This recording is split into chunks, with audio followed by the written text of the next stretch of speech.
Il y a plus de 4000 ans, au pays de Sumer, entre Tigre et Euphrate, un prince sage et pieux gouvernait l'état de Lagash. Il avait pour nom Gudea, qui signifie « l'appelé ». Son règne marque l'apogée de la prospérité de Lagash et la fin d'une époque troublée. Peu auparavant, le grand empire sémite d'Akkad et ses monarques guerriers, qui avaient conquis les anciens royaumes de Sumer, s'était effondré sous les coups de montagnards venus de l'Est. Contemporaine de ces barbares devenus les maîtres, la dynastie de Lagash réussit à sauvegarder son indépendance et inaugure la renaissance sumérienne.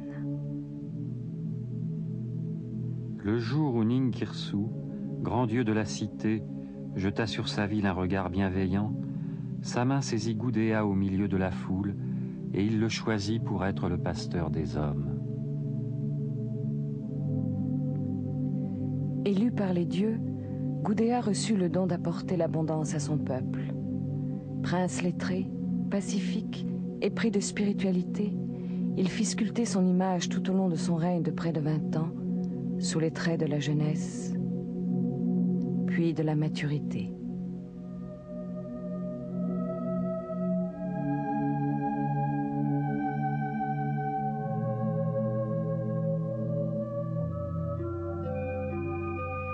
Plus de 19 statues en dur diorite, parvenues jusqu'à nous mutilées ou intactes, portraits idéalisés d'un art habile et pur, perpétuent sa prière devant les divinités de Lagash, dont il restaura les temples inlassablement. Coiffé du bonnet de laine ou de fourrure, signe de souveraineté, vêtu d'un sobre manteau frangé de lin découvrant une épaule, Gudea tient le vase d'où jaillissent les flots poissonneux, source de toute vie, attribut de Ningirsu, dieu tutélaire de Lagash depuis les temps les plus anciens.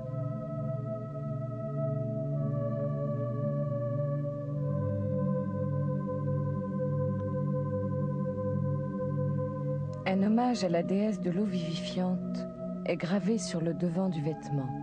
Pour Geshtinana, sa dame, Gudea, prince de Lagash, a construit un temple. Il sculpta sa statue et il l'introduisit dans le temple de la déesse. Un cartouche, inscrit sur l'épaule droite du prince, donne son nom et sa titulature. La ferveur du souverain rayonnait sur tout le pays, et les membres de la famille régnante commandèrent à leur tour leurs portraits aux sculpteurs de la cour pour les vouer dans les sanctuaires.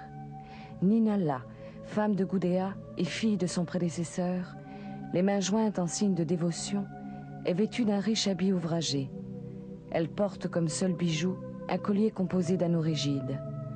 Ses cheveux, noués en chignon, sont recouverts d'un voile.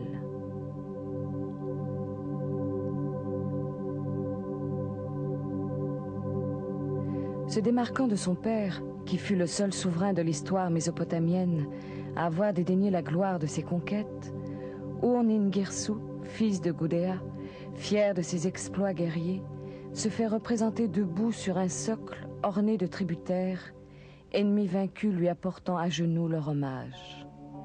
La grande préoccupation du règne de Gudea fut la restauration du temple de Ningirsu, les Ninus. Cet acte était le symbole de la renaissance de toute chose au seuil de chaque année nouvelle. Le pays de Sumer était dépourvu des matériaux indispensables à la construction d'un sanctuaire magnifiquement décoré, mais Gudea avait étendu ses relations commerciales du levant au couchant, ce qui révèle sa puissance. Immortalisé dans ses fonctions de bâtisseur, le prince tient sur ses genoux une tablette portant une règle graduée, un stylet et le plan de l'édifice. Il fit venir de contrées lointaines des produits rares et coûteux. Nulle part il n'est fait mention de troubles, car Ningirsu, son seigneur chéri, lui ouvrit le chemin de la mer supérieure à la mer inférieure, c'est-à-dire de la Méditerranée au Golfe. Une inscription fait le tour de la statue et recouvre le vêtement. Elle indique sa destination et les honneurs qui lui sont dus. Devant le temple de Ningirsu, son seigneur, voici la statue de Gudea, prince de Lagash, qui a construit les Ninus. Du pays étranger de Magan, Il fit venir une pierre de diorite en forme de statue, il la sculpta et lui donna pour nom « À mon Seigneur, j'ai construit un temple, que la vie soit ma récompense ». Puis il l'introduisit dans les Ninous. Gudea lui donna la parole. Vers la bouche de la statue, il se tourna et dit « Elle se tiendra au lieu des libations. Ô statue, tourne ton regard vers Ningirsu. Voici la statue de Gudea, le prince de Lagash, celui qui la déplacera, qui en effacera l'inscription, qui la brisera et proclamera que son Dieu est aussi grand que Ningirsu, puissent les dieux briser son destin et disperser dans la poussière le trône dont il a hérité. » Le texte conte encore l'histoire de l'édification et de la dédicace du sanctuaire qui inspira à l'élite intellectuelle des scribes les plus beaux hymnes connus de la littérature sumérienne. Deux poèmes consacrés au même événement ont été écrits sur de gros cylindres d'argile. Ils complètent le récit de la statue et nous transportent dans le monde du mythe. Un jour, dans un rêve, Gudea ouvrit les yeux sur son Seigneur. Ningirsu lui demanda de reconstruire son temple. Gudea, pour qui le rêve était obscur, soupira « Puisse ma déesse Nanché, la dame qui devine les secrets, m'en dévoiler le sens. Ô Nanché, dame des décrets inestimables, ô mère interprète des songes, au cours d'un rêve un homme m'est apparu. Il était grand comme la terre, le haut de son corps était celui d'un dieu, le bas de son corps était le déluge. À sa droite et à sa gauche, des lions étaient couchés. Un soleil se levait sur le monde. Au prince, la déesse Nanché répondit « Ô mon berger, ton rêve, je vais te l'expliquer. Le personnage qui était grand comme le ciel, qui était grand comme la terre, dont le haut du corps était celui d'un dieu, dont le bas du corps était le déluge, c'est là en vérité mon frère Ningirsu. Son désir est que tu construises les bâtiments de son temple. Le soleil qui se levait sur le monde, c'est ton Dieu personnel, Ningishzida, le seigneur de l'arbre véritable. » Gudea obéit au désir de son Dieu. Il interrogea les présages, il consulta les oracles et accomplit les rites favorables. Gudea purifia la cité sainte et l'encercla de feu. Il entassa dans le feu le cyprès qui est la plante pure des montagnes. Comme huile à consumer, il brûla de l'essence de cèdre qui est le parfum des dieux. Aucune femme ne porta le couffin de briques. Des hommes forts firent le gros de l'ouvrage. Il construisit en un lieu pur le temple de Ningirsu. Il éleva un terrassement. Comme des pierres, il façonna la terre. Comme un métal, il la passa au feu. Conformément aux mesures, il délimita un large espace. Il apporta de la terre et, au milieu du terrassement, il fit les fondations. Au-dessus de l'étage, il édifia les Ninous, hauts de 30 coudées.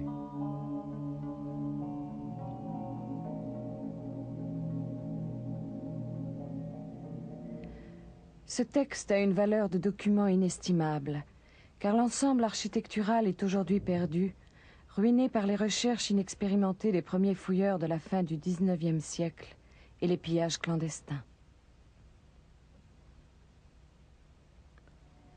Une fois le temple achevé, le dieu s'y installa, ainsi que son épouse, la déesse Bao.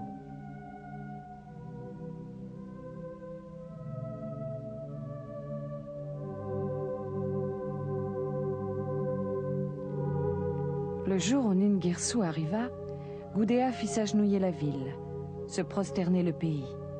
Il endormit le terrible lion, le grand monstre de la plaine. Il ferma les tribunaux, cura les chemins et les canaux, secourut les malades.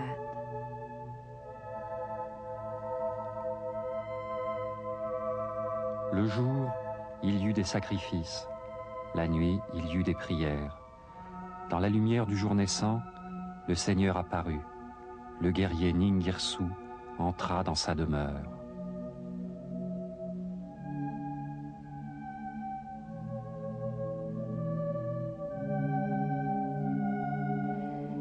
La finalité de la cérémonie de dédicace, le but vers lequel tous les rites convergent, est l'accomplissement du mariage sacré du couple divin, dont dépendait la perpétuation sur terre de toute vie humaine, animale ou végétale, et la prospérité du pays.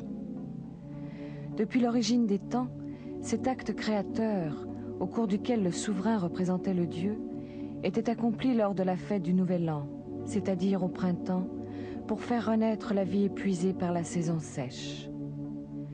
En s'unissant à son épouse, Ningirsu, sous les traits de Gudea, faisait jaillir le soleil sur le pays de Sumer, assurant ainsi l'abondance. À la scène des noces, enveloppée de mystère, succède le repas rituel. Dès lors, les rites sont exécutés et les décrets accomplis. Lagash est en paix.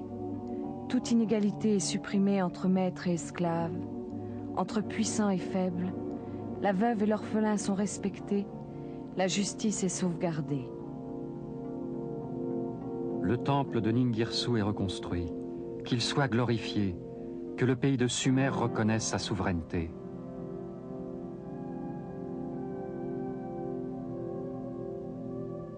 Et depuis ce temps-là, Gudea, prince de Lagash, perpétue son adoration pour transmettre au monde un message de paix, de sagesse, de sérénité, au-delà de Sumer, pour l'éternité.